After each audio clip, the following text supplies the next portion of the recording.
Webinars DGE. Direção-Geral da Educação, Ministério da Educação e Ciência. Divulgação de projetos, iniciativas e boas práticas na educação portuguesa.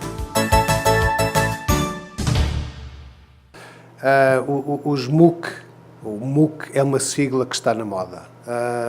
Toda a gente fala de MOOC, toda a gente tem alguma opinião relativamente a este novo formato, a este novo modelo que tem, de uma forma ou de outra, invadido o vocabulário que diz respeito à educação, e hoje tenho o grande prazer de ter comigo o professor Dr. António Moreira Teixeira, que nos vem exatamente falar sobre os MOOC no desenvolvimento profissional dos professores e, no fundo, também dar-nos uma perspectiva do que é o estado da arte desta nova perspectiva no que diz respeito à formação dos professores e, mais amplamente, no desenvolvimento profissional contínuo dos professores. Bom, o professor Dr. António Moreira Teixeira é professor auxiliar da Universidade Aberta, que integra desde 1989, é investigador no Centro de Filosofia da Universidade de Lisboa e atualmente é presidente da European Distance and E-Learning Network e também diretor da International Board of Standards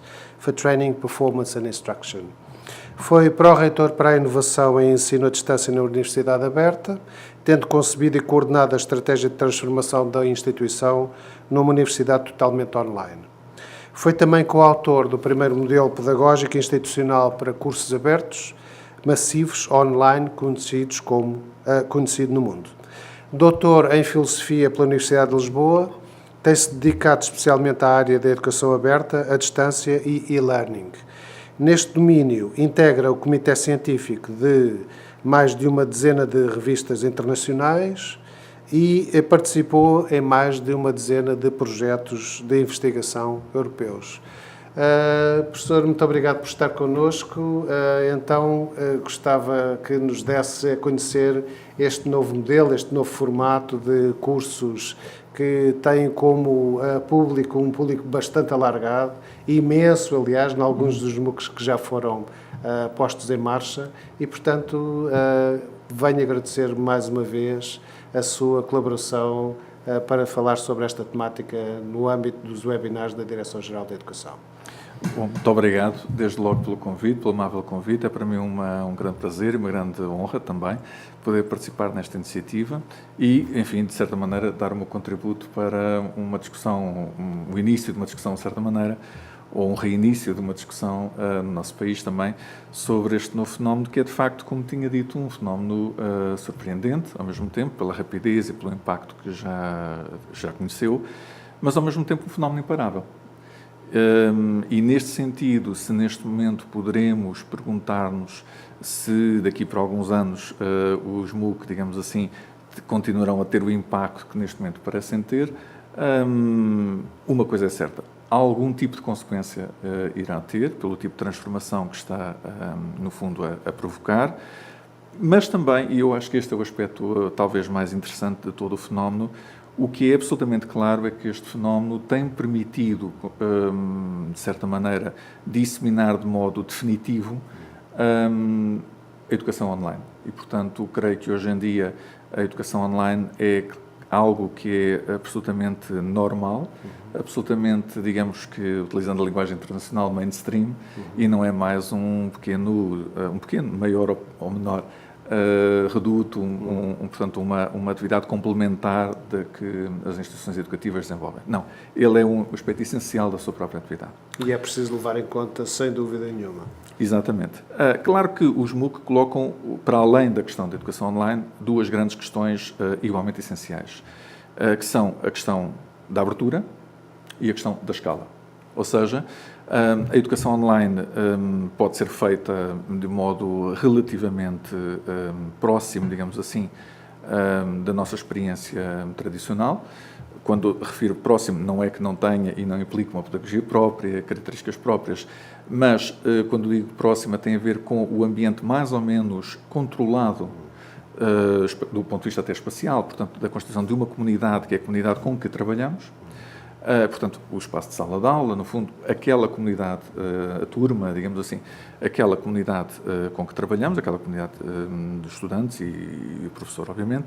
A educação aberta comporta, portanto, uma alteração desse ponto de vista e, portanto, estamos a trabalhar com, basicamente, qualquer pessoa que possa, no fundo, aceder.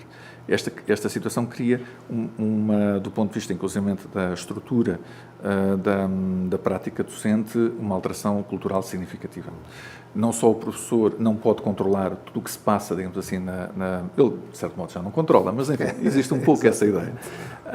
Portanto, de forma definitiva, não consegue, não pode, não é sequer expectável que controle o processo de aprendizagem, mas, simultaneamente, também cada um dos participantes, dos estudantes eles próprios, estão em contacto com o mundo e, portanto, aquela comunidade pode ser, no fundo, de certa maneira, está aberta à própria intervenção, à própria interdependência com participantes que não estão dentro daquela comunidade. Portanto, no fundo, cria uma situação nova. O outro aspecto particularmente interessante tem a ver com a escala, ou seja, o movimento dos MOOC nasceu, e depois iremos ver mais em concreto, essencialmente como uma demonstração da teoria conectivista. A teoria conectivista, mais do que uma teoria pedagógica, é uma teoria do conhecimento e, portanto, no fundo, procura-se compreender o próprio processo educativo como na base, digamos assim, da forma como se entende que o processo de construção de conhecimento se passa e, portanto, no fundo, a partir deste estabelecimento de conexões entre as ideias, entre os conhecimentos.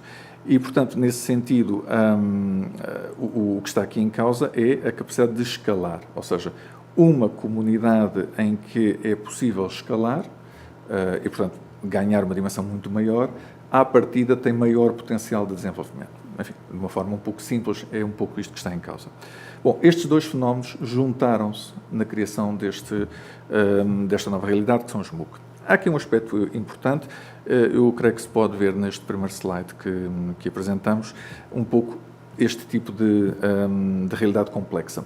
De facto, quando falamos hoje dos MOOC, dos cursos abertos massivos online, no que seria a sua designação em português, enfim, internacionalmente são de facto conhecidos por MOOC, Massive Open Online Courses, e é provavelmente a sua designação mais feliz. No caso dos nossos vizinhos espanhóis, a designação foi traduzida e a sigla que utilizam é uma sigla particularmente desagradável, porque é COMA, o que não é particularmente simpático, mas de qualquer maneira, portanto, esta realidade dos MOOC é uma realidade bastante complexa e neste fenómeno misturam-se exemplos e correntes, de certo modo, muito diferentes e até, por vezes, quase antagónicas. Neste primeiro slide pode-se ver, então, como se cruzam estas diferentes realidades. Por um lado, são realidades que nascem no mundo universitário, desde logo, mas depois alargado a outros setores, que nascem quer como um desenvolvimento do ensino aberto, do movimento de ensino aberto, em particular do movimento dos recursos educacionais abertos, como, por outro lado, também pela utilização pelas grandes universidades americanas, pela chamada Ivy League, desta nova tecnologia para distribuição de conteúdos. Portanto, são duas realidades muito distintas. Uma que nasce, em grande medida, como uma derivação deste movimento conectivista de que falámos, e outro que nasce, essencialmente, com uma característica mais de disseminação ou comercial, ligada, portanto, às grandes universidades americanas e que não é, portanto, uma perspectiva conectivista e, do ponto de vista pedagógico, digamos, até profundamente tradicional e, nesse sentido, pouco inovador. Este slide mostra um pouco como estas várias influências se conjugam e se misturam no desenvolvimento deste fenómeno. Passando ao próximo slide, eu creio que podemos, desde logo, como já tinha referido, identificar o que são, porventura, as tendências de base. As tendências de base têm a ver, desde logo, com o desenvolvimento do impacto social da educação online, como tínhamos referido, a abertura digital, portanto, as novas formas de acesso aberto ao conhecimento e aos materiais que são produzidos, desde logo, no meio universitário, portanto, aos recursos, o que se liga, portanto, com a questão dos recursos educacionais abertos e como eles têm tido um grande desenvolvimento por todo o mundo e como eles, no fundo, se ligam também à existência de práticas educacionais abertas, ou seja, de práticas que no fundo, possibilitam a introdução de inovação na docência por via da utilização de recursos abertos e, precisamente, portanto, no culminar desta evolução surgem os MOOC, não é? Por um lado. Claro que, por outro, como já referi, também existe esta mescla com o investimento, justamente no caso das universidades americanas, de grande capital, muitas vezes privado, e, portanto, também com a questão do modelo de negócio, ou seja, da exploração em grande massa, portanto, no fundo, da criação, digamos, no mercado global da educação, e que também tem, como consequência negativa, necessariamente, a diminuição da oferta disponível no mundo, pela sua própria, digamos assim, compactação, de certa maneira, não é? Portanto, há também aqui um certo, ou pode haver em algumas destas iniciativas, o perigo de algum domínio cultural, inclusivamente, em termos globais. Todavia, creio que o aspecto mais interessante tem a ver precisamente com o desenvolvimento da educação aberta. E, neste slide que passamos agora, também existe procurei, no fundo, focar um pouco a atenção no que é verdadeiramente ou pode ser definido como educação aberta. A educação aberta pressupõe, portanto, como se refere aqui, no slide, uma visão holística do fenómeno da aprendizagem e que se centra na flexibilização do mesmo, não é? Por um lado, há a questão da abertura digital, já falámos, da inclusão, ou seja, do princípio de que todos têm acesso, sem exceção, independentemente de onde se encontrem, de onde se encontra do ponto de vista físico, mas também da sua situação económica, social, por aí fora. Social também, porque, como sabemos, há grupos de exclusão, grupos excluídos, não é? No fundo, grupos de risco do ponto de vista da população, não é? A flexibilização da metodologia pedagógica, com o foco necessariamente na aprendizagem centrada no estudante. Isto também não é propriamente uma conquista específica da educação aberta, mas no fundo também passa por aqui. Um outro aspecto importante que também não é exclusivo da educação aberta, mas que é muito central neste conceito, que tem a ver com a multiplicação das opções de reconhecimento de competências e, portanto, da capacidade das pessoas construírem, de certa maneira, percursos de graduação ou de certificação. E, por outro lado, também não menos importante, e este é um aspecto que é particularmente interessante na discussão que hoje se coloca em relação aos MOOC, como é que, por um lado, esta escala e esta massificação em potência se deve ligar também com a personalização dos percursos de aprendizagem e, desde logo, dos percursos curriculares, não é? Portanto, como é que cada um de nós pode construir pessoalmente o seu percurso, no fundo, de formação. Deixe-me só perguntar-lhe, quando fala em abertura digital, quer dizer exatamente o quê? Abertura digital tem a ver exatamente com digamos, poderíamos chamar como que uma segunda geração, digamos assim, da educação aberta. A educação aberta não nasce com os recursos educacionais abertos no início deste século, já vem de trás, desde logo com o próprio movimento das universidades abertas, em particular com a criação da Universidade Aberta Inglesa no final dos anos 60, que tinha como principal objetivo precisamente o alargamento do acesso à educação superior a novas camadas da população, nomeadamente a classe média inglesa, que em grande medida estava afastada do universo, e portanto da formação, da graduação universitária, porque por um lado as universidades eram em número mais reduzido e por outro lado havia até algum tipo de preconceito social e de dificuldade de acesso económico, não é? E, portanto, esse alargamento do acesso à educação começa com o movimento das universidades abertas, numa geração tecnológica que era essencialmente baseada na autoaprendizagem e na distribuição de conteúdos em larga escala. Hoje, depois, a partir da criação dos cursos educacionais abertos, ou seja, com a alteração da própria tecnologia e a partir, digamos assim, de há 12 anos atrás, mais ou menos, em particular há 10, 11 anos atrás, quando é cunhado, de certa maneira, o termo recursos educacionais abertos, precisamente numa conferência promovida pela Unesco, que o ano passado se comemoraram os 10 anos. Portanto, este fenómeno ganha uma nova dimensão. E ganha uma nova dimensão porque não passa o acesso ao conhecimento e o acesso aos recursos de aprendizagem não depende já apenas da disponibilização por parte de grandes máquinas, digamos assim, que são centralizadas nas instituições de educação aberta, não é? Mas passa a ser essencialmente um enorme repositório, a internet passa a ser permite a existência de um enorme repositório de acesso a materiais com alguma granularidade, portanto, com algum tipo que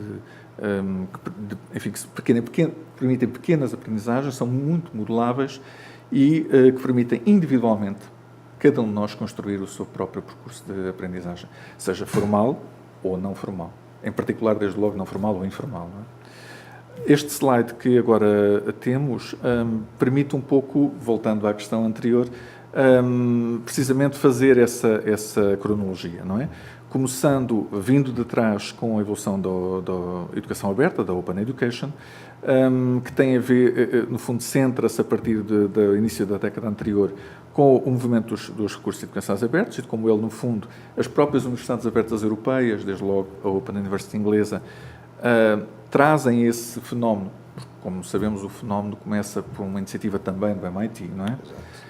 E, essencialmente, os primeiros recursos são materiais produzidos no âmbito de uma lecture, digamos assim, não é? Portanto, de uma experiência de aprendizagem tradicional.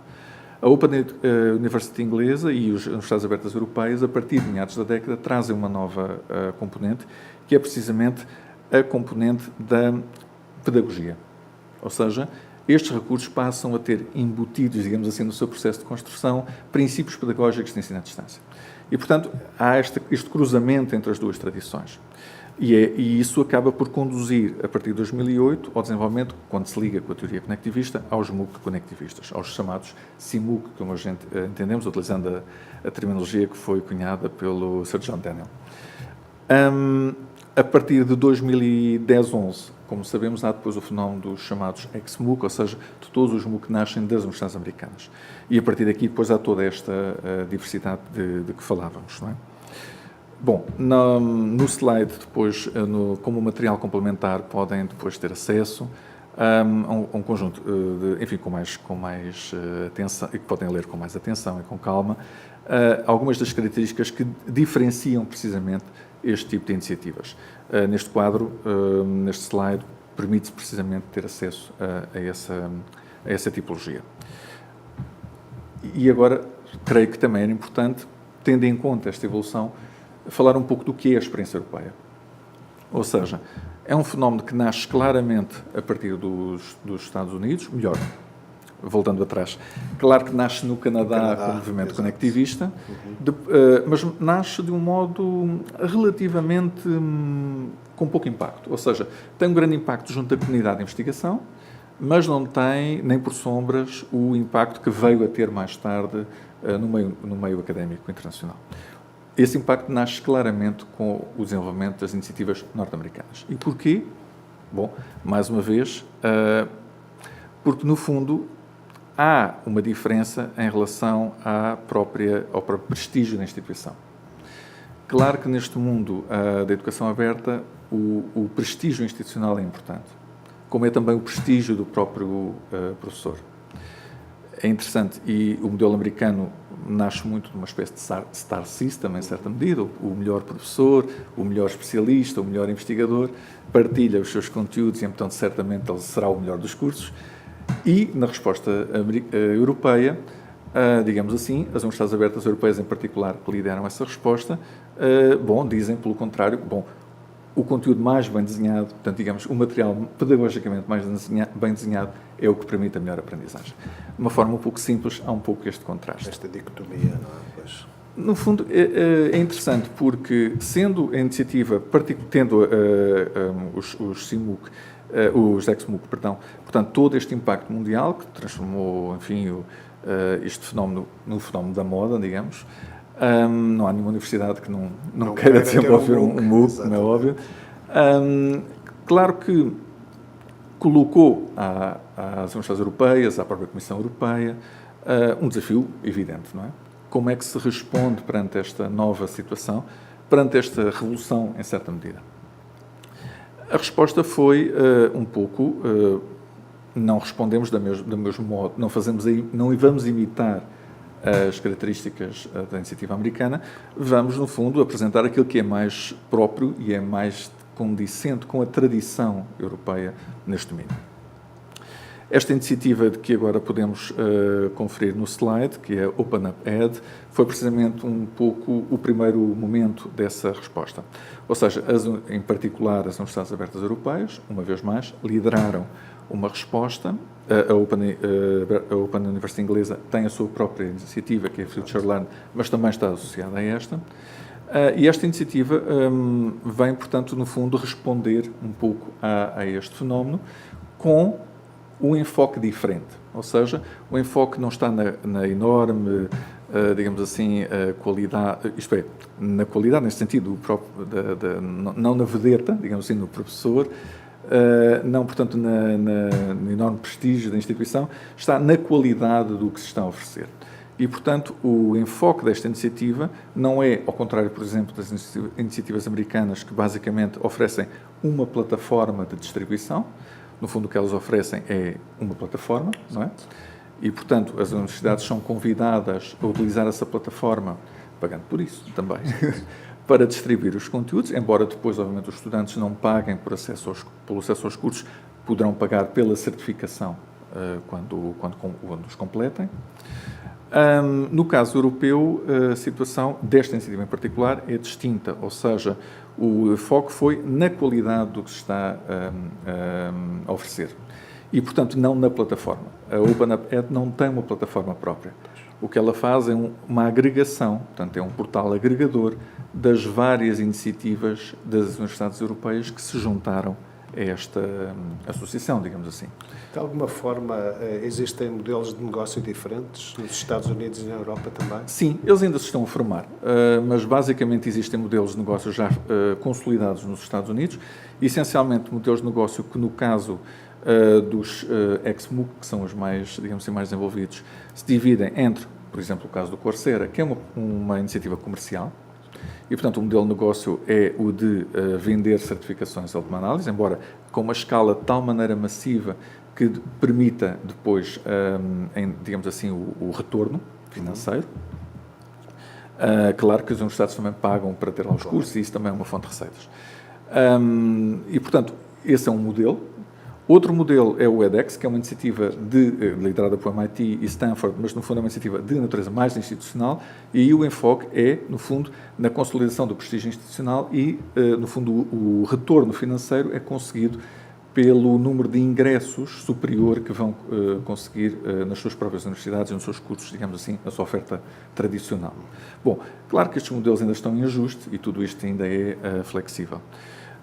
Isto é, portanto, em evolução. No caso europeu, o modelo de negócio não está propriamente consolidado, mas a iniciativa tem essencialmente um caráter de promoção da qualidade do que se produz em cada uma das instituições. Portanto, cada uma delas terá um modelo de negócio um pouco diferente e, no fundo, o OpenUp não tem um modelo de negócio próprio nesse sentido.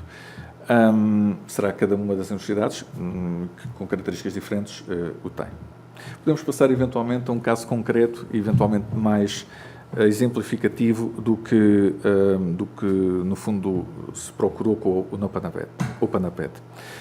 Desde logo há aqui um conjunto que se poderá conferir neste slide do que se entende como possíveis características comuns dos MOOC europeus e que caracterizariam esta iniciativa. Desde logo importa explicar um aspecto. A OpenUp iniciou-se como uma tentativa de desenhar um modelo europeu de MOOC. Essa tentativa não foi lograda porque se chegou à conclusão de que, apesar de haver uma tradição de educação à distância e de e-learning na Europa, ela tinha características tão distintas que era impossível, no fundo, haver um modelo unificado. Portanto, o que há, digamos assim, unificado é uma plataforma de disseminação dos vários modelos. Há, todavia, características comuns que, no fundo, configuram uma marca de qualidade, digamos assim, do que poderão ser no fundo, as ofertas de educação aberta massiva europeias, online europeias, e que neste quadro que se apresenta neste slide, de certa maneira se resumem. Claro que necessariamente são ofertas que se dirigem a um público massivo. Um aspecto particularmente importante, a combinação da abertura clássica da educação à distância, representada desde logo pela tradição das universidades abertas europeias, com a abertura digital, ou seja, estas componentes têm a ver com licenças abertas, todos os materiais estarem, no fundo, protegidos por licenciamento aberto, serem disponíveis de modo livre online, acessibilidade ser aberta também, programação aberta, flexibilidade de ritmo, lugar e tempo, enfim, estes aspectos são absolutamente críticos. Outro aspecto importante também que diferencia as iniciativas europeias é o facto dos cursos serem medidos em créditos europeus, ou poderem ser do ponto de vista da certificação. Claro, o serem centrados no estudante e no professor, que também é uma marca que ficou, uma marca europeia desde o processo de Bolonha, digamos assim.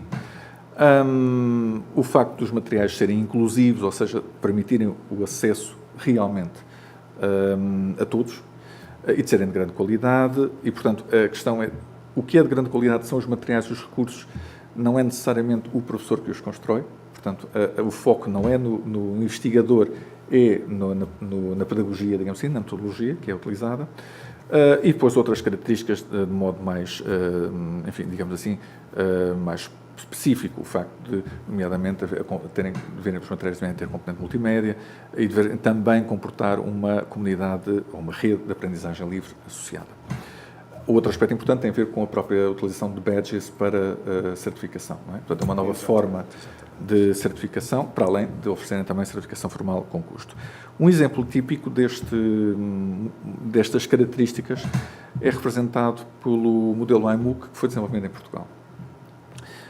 O que é que o iMOOC traz de novo e o que é que Portugal trouxe de novo aos MOOC em termos internacionais? Bom, a Universidade Aberta Portuguesa foi a primeira universidade no mundo a desenvolver um modelo pedagógico institucional para cursos abertos massivos online. Este modelo que se chama iMOOC, é a sigla que foi encontrada. Este slide, enfim, representa precisamente uma imagem da página de acolhimento da iniciativa e que podem aceder livremente. Que características? Nós temos nos materiais de apoio um conjunto de slides que explicam de um modo mais pormenorizado quais são as principais características deste modelo, que é um modelo inovador, desde logo porque é institucional e, portanto, não é um modelo desenhado para um determinado curso, mas é um modelo desenhado para a instituição. E, por outro lado, o aspecto muito importante que se liga com esta resposta europeia é de que cruza esta iniciativa, que é por natureza disruptiva, portanto, altera o modo de funcionamento e de organização das universidades e do seu processo educativo, com a própria tradição da mesma instituição, tradição pedagógica, digamos assim, da mesma instituição. Portanto, este modelo de iMOOC está articulado e é, de certa maneira, uma versão, chamamos-lhe assim, do próprio modelo pedagógico virtual institucional, que é patenteado, neste caso, inclusivamente, da Universidade Aberta. Portanto, primeira questão, os MOOC da Universidade, embora representando uma iniciativa de certo modo disruptiva, essa disrupção é enquadrada nos valores, portanto, não altera os valores tradicionais, portanto, a identidade pedagógica, chamamos assim, da instituição. Os princípios, portanto, são comuns, onde no modelo institucional os pilares são a aprendizagem centrada nos estudantes, já tínhamos falado sobre ela, a flexibilidade, a interação e a inclusão digital. Isso mantém-se no modelo de iMOOC. A isso junta-se, em particular, o foco, portanto, dos iMOOC, a responsabilidade individual, ou seja, em grande medida, o controle do processo de aprendizagem está centrado no próprio estudante, no participante, não é? É ele que não só dirige o seu processo de aprendizagem, escolhe o seu caminho, como inclusivamente escolhe como o quer estruturar e certificar, na interação, necessariamente, o que, no fundo, torna este modelo particularmente distinto em relação a outros, nas relações interpessoais, necessariamente também, na inovação e na inclusão. Portanto, no fundo, estes são aspectos absolutamente, digamos assim, estruturantes da própria oferta, do próprio modelo, no fundo, que estamos a considerar.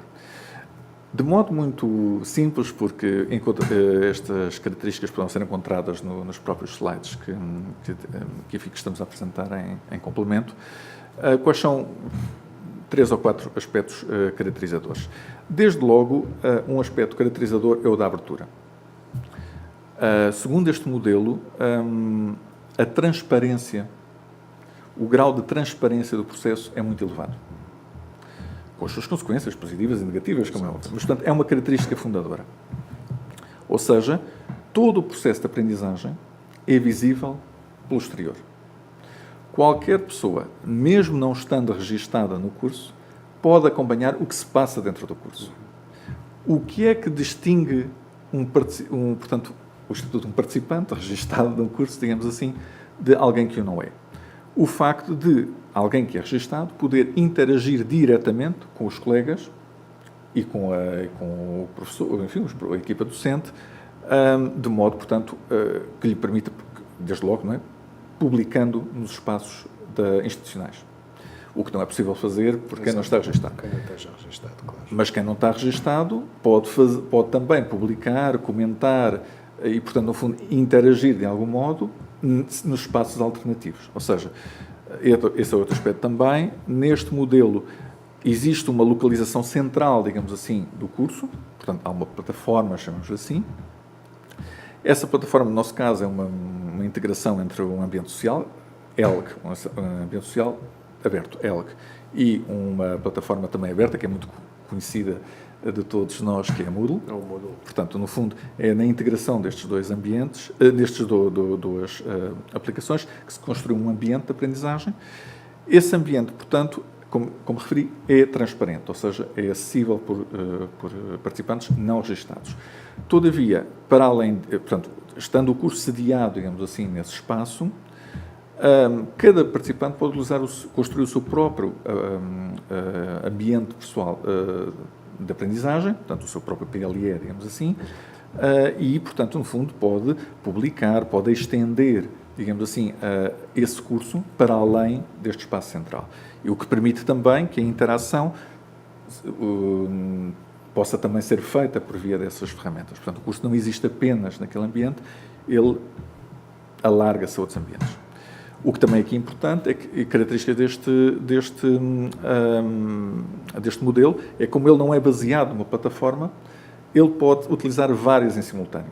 Ou seja, podemos imaginar uma situação em que o mesmo curso funciona em plataformas distintas, pode, por exemplo, ser neste ambiente da Universidade Aberta, ao mesmo tempo no Coursera, no edX, por aí fora, na Miríada X da Universia, ao mesmo tempo e formando comunidades que depois convergem na rede.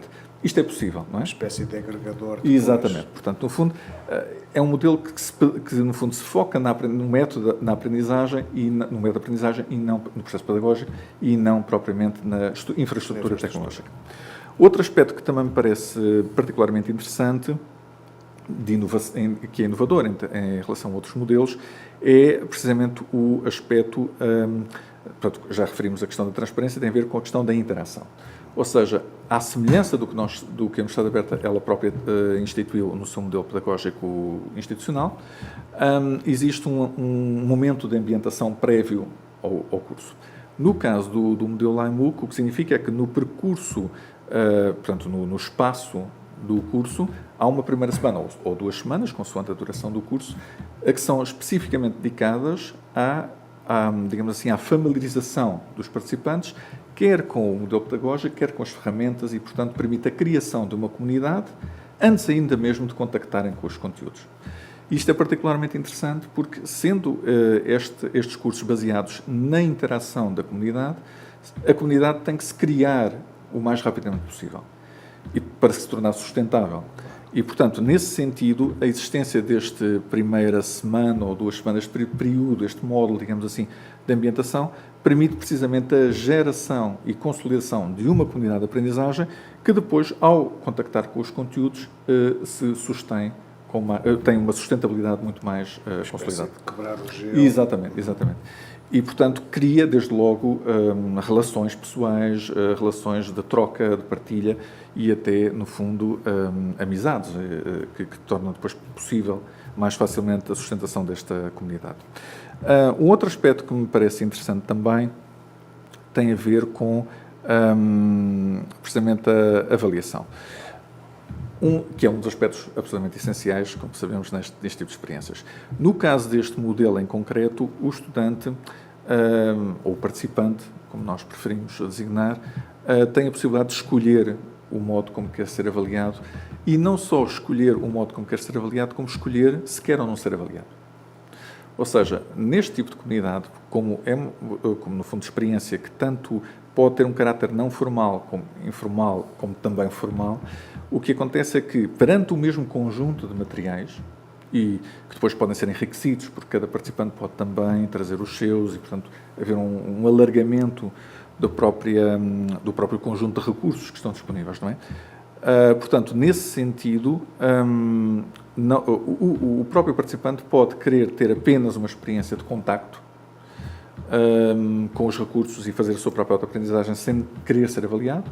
Pode, no fundo, também, no final, se executar um conjunto de, nós chamamos de artefactos, portanto, no fundo, produtos. Esses produtos são avaliados em sistema de peer assessment, portanto, entre pares, e, portanto, produzem uma avaliação final, que, no fundo, é essencialmente, uma avaliação de caráter não formal, e podem também, caso queiram ser certificados, ser sujeitos, aí sim, a uma avaliação feita pela equipa docente, que pode basear-se num e-portfólio ou num exame final. No fundo é um modelo bastante aberto. Bastante aberto. Necessariamente depois também temos a utilização de badges e sistemas desse género. Terminaria de uma forma muito breve com algum tipo de conclusões que me parecem, de certa maneira, sintetizar. Enfim, encontrarão também neste slide, de forma mais detalhada, algumas, enfim, a síntese dessas mesmas conclusões, mas, de qualquer maneira, eu chamaria a atenção para 2 ou 3 aspectos que me parecem mais relevantes. O primeiro, e que tem a ver com as consequências deste tipo de experiências. Tendo sido anunciadas como um caráter disruptivo no próprio sistema educativo, que tipo de consequências é que, no fundo, vêm, ou poderemos prever que venham a surgir deste tipo de experiência? Bom, em primeiro lugar, eu creio que isso é algo para o qual nos temos que preparar todos, docentes, para uma desregulação da prática docente, ou seja, cada vez mais aquele percurso mais ou menos regulado, mais ou menos claro, que define o que é a nossa atividade, como é que somos avaliados, no fundo, como é que interagimos com a própria instituição ou instituições para que trabalhamos. Temos que reconhecer que isso é uma realidade cada vez mais afastada. Mas essa sequencialidade, digamos, vai cada vez ser mais posta em marcha, em prática, em perigo, digamos, com este tipo de modelo. Não é? Exato. Porque cada vez mais também outros atores que não os docentes, digamos assim, os profissionais docentes, digamos assim, vão ser, no fundo, vão interagir no processo de formação. Este é um primeiro aspecto. Outro aspecto tem a ver com a questão de novas formas de certificação e de avaliação de aprendizagens e certificação. Já falamos da questão dos badges, isso são, obviamente, é um dado adquirido. Outro aspecto que também me parece particularmente importante tem a ver com esta mistura que já falámos entre os percursos de formação formal, não formal e informal. E cada vez eles vão estar mais entrecruzados. Não de modo sequencial, necessariamente. E, portanto, a questão de personalização e diferenciação dos percursos e dos processos de formação.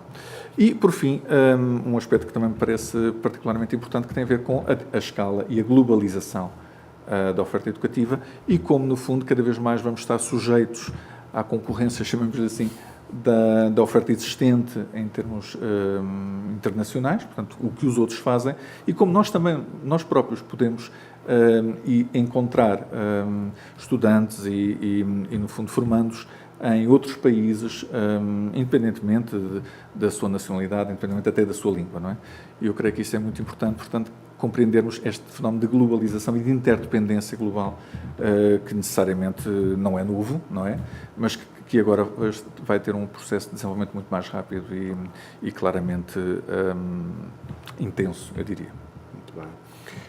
Uma pergunta que gostava de lhe fazer. Relativamente a outros modelos de formação de professores, quais são as vantagens e desvantagens destes MOOCs? Bom, eu creio que eles podem aplicar-se particularmente bem em determinados contextos, menos bem em outros, não é? Bem em contextos em que haja a necessidade de formação muito rápida, em larga escala, e que haja o interesse numa, digamos assim, num desenvolvimento profissional muito individualizado, ou seja, que os próprios sujeitos de formação, digamos assim, participem de modo muito ativo no seu processo, na construção do seu processo, na construção interdependente, claro, do seu processo de formação. Isto eu creio que é um exemplo claro e onde este tipo de modelo é particularmente eficiente. Necessariamente, como referi, a própria evolução do modelo dependerá desta ligação entre a personalização e a massificação. Mas creio que esse é um exemplo típico que pode ser pela rapidez e pela escala que permite. Uma última pergunta. Os MOOCs estão para ficar? Eu creio que sim, embora, como referi no início, é neste momento ainda difícil dizer se eles continuarão com o impacto que neste momento têm. Certamente ficarão. Eu creio que esse é um aspecto que hoje em dia podemos já dar como adquirido, eventualmente de uma forma não menos intensa, mas o mais importante deste processo é que eles são, digamos, um exemplo, uma manifestação do modo como o processo educativo está, no fundo, a mudar, como no fundo a educação online veio, essa sim, claramente para ficar. Muito bem. Professor, resta-me agradecer-lhe imenso a sua colaboração com a Direção-Geral de Educação e agradecer-lhe fundamentalmente todas as informações que nos deu relativamente a este fenómeno relativamente recente que são os MOOC. Muito obrigado mais uma vez. Muito obrigado, Pedro.